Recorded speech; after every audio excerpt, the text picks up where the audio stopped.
partirons à l'assaut du grand air, là où les vents et les courants marquent la frontière entre la terre et l'océan, la pointe du Raz et ses phares. Nous avons suivi l'aventure d'un homme parti vivre 2 mois sur le rocher de Tevnek en compagnie des fantômes. Et notre zoom nous emmène aujourd'hui vers l'extrême ouest de la France et de la Bretagne, là où la terre s'arrête et où l'océan Atlantique commence. Une frontière qu'incarne avec une immense majesté la pointe du Raz. Certains la comparent à une proue de bateau, avec comme capitaine les gardiens de phare. Partons donc de Douarnenez et remontons vers la presqu'île avec Gwenaël Théo et Médéric Pirker.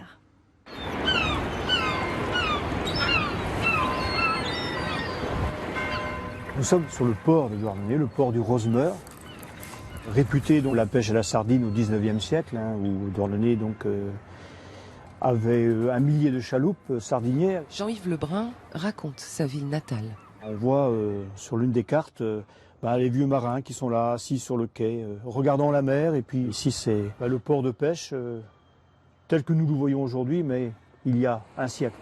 Passionné d'histoire et de patrimoine, il nous fait découvrir le nord du Cap Sizun, pays breton, entre Douarnenez et la pointe du Raz. On quitte Douarnenez, on découvre bien sûr tout un patrimoine naturel très riche et préservé surtout, avec des rochers, des criques. C'est un endroit très sauvage.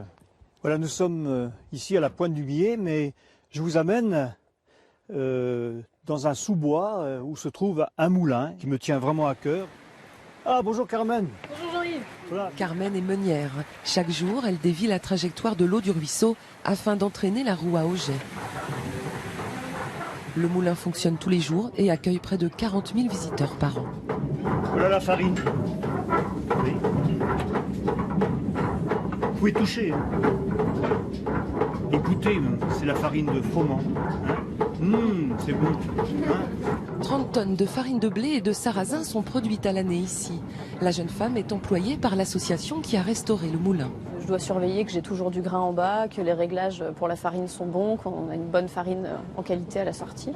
Et puis il y a toute la partie boutique où on a des habitués en fait qui viennent chercher la farine ici. Donc il y a une partie en sachage et présentation de tous les produits. À quelques minutes à pied du moulin. Et bien là, on arrive au phare du Millet. C'est l'une d'ailleurs des seules cartes postales qui existent sur ce phare. On va s'approcher du phare, on va regarder la lentille. Voilà, de l'extérieur bien entendu parce que... Christian Tonelli se bat aujourd'hui pour la réhabilitation de la maison phare du Millet. C'est fantastique. Mon père est né donc dans un village qui se trouve à côté là-bas. Et il venait, quand il était jeune homme, donner un petit coup de main aux gardiens de phare, notamment pour le transport des bidons de pétrole. Déserté par ses gardiens depuis 1993, le phare se dégrade et sa restauration devient urgente. C'est une mémoire, c'est un patrimoine vivant. Il raconte toutes les histoires de Beuzec-Cap-Sizun, parce que de toute manière, les familles de gardiens, elles sont là, elles sont derrière nous, dans les fermes, dans les maisons. Donc c'est vraiment un patrimoine oral. Il faut le préserver, il faut le conserver, et il faut qu'il raconte cette histoire et qu'il continue à la raconter. Les joyaux du patrimoine, Jean-Yves les collectionne depuis plus de 40 ans. J'ai environ donc à peu près 1 millier de cartes postales dans ces albums. Les lieux, les calvaires, les églises, beaucoup de coiffes, et bien sûr, que l'on portait à l'époque. Nous laissons Jean-Yves à ses souvenirs et poursuivons notre route en direction de Goulien. Sa réserve naturelle s'étend sur une 50aine d'hectares. Yvon Lorgouillou veille sur la lande de Bruyère et les joyeux habitants des falaises. Alors là, j'ai un goéland brun, donc aile foncée et pattes jaunes. Plusieurs espèces d'oiseaux marins ont installé leur quartier ici jusqu'à la fin de l'été. Les oiseaux du large, comme les fulmars et puis les guillemots, arrivent courant décembre. Donc ils viennent s'installer, ils viennent prendre leur place pour préparer la reproduction. Disons que tout le monde s'en va, en gros, quand les petits sont capables de suivre, quoi.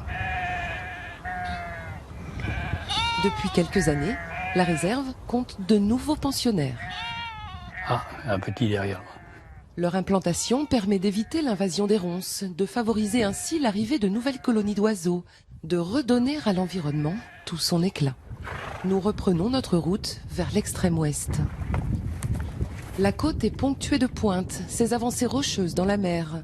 Ici, celle de Castelmeur, bien connue des cavaliers de ce centre équestre. Pour nous, comme pour beaucoup de cavaliers, c'est des moments de plénitude parce que voilà, on est au milieu d'un paysage extraordinaire. Ça permet à beaucoup de monde de bien se vider la tête. Nous décidons de poursuivre la balade avec eux parmi la lande et les genêts. Gilles et ses élèves nous conduisent jusqu'à la pointe du vent.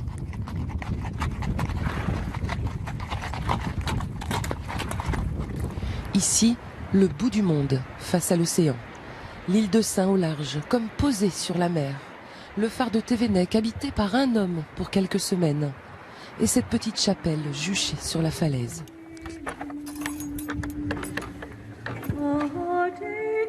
Thérèse Berriet fait partie de ces bénévoles qui pendant 25 ans ont restauré l'édifice.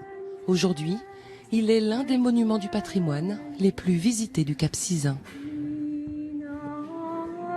Cette chapelle qui est toute seule là, c'est vrai, elle est solitaire. On a envie de la protéger parce que bon, c'est vrai qu'elle subit tellement le vent, et la tempête, tout ça. Et c'est vrai qu'elle est mystérieuse en fait.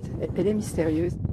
La légende raconte que la cloche de Synthèse se mettait à sonner toute seule pour prévenir les marins du danger les jours de tempête. Un son perçu jusqu'à la pointe du Raz, sa voisine. Gigantesque éperon de granit, elle domine le Raz de Sein, réputé pour la violence de ses courants, le Cap Horn de l'Europe, comme on l'appelle ici. Voilà une carte postale de la pointe du Raz sans le phare de la Vieille. Oui, tu imagines. Et pourtant, on dirait que le phare a toujours été là. Ah oui. Ce phare est important pour moi. Il a bercé mon enfance. Parce que mon père y était gardien de 1947 à 1966. Ici, de la pointe du Raz, on lui faisait des petits coucous avec la lumière du feu de la voiture. Dès 1900, on vient de partout visiter la pointe du Raz. Sous le piétinement des touristes, la lande meurt. En 1989, un vaste programme de réhabilitation du site est lancé. Parkings, commerces et hôtels sont rasés. Le Conservatoire du littoral, propriétaire du site, balise les sentiers et revégétalise l'espace. Bruno Cariou a assisté pendant plus de 20 ans à cette transformation. On a réussi à avoir ce bon équilibre d'un site naturel mais aussi visité. Et c'était important que l'homme soit au cœur de ce paysage, parce que quelque part, c'est notre patrimoine à tous, que nous prenons un grand plaisir aujourd'hui de découvrir. Plaisir d'un soir de printemps par une mer si calme et apaisante. La pointe la plus à l'ouest de l'Europe s'endort tranquillement.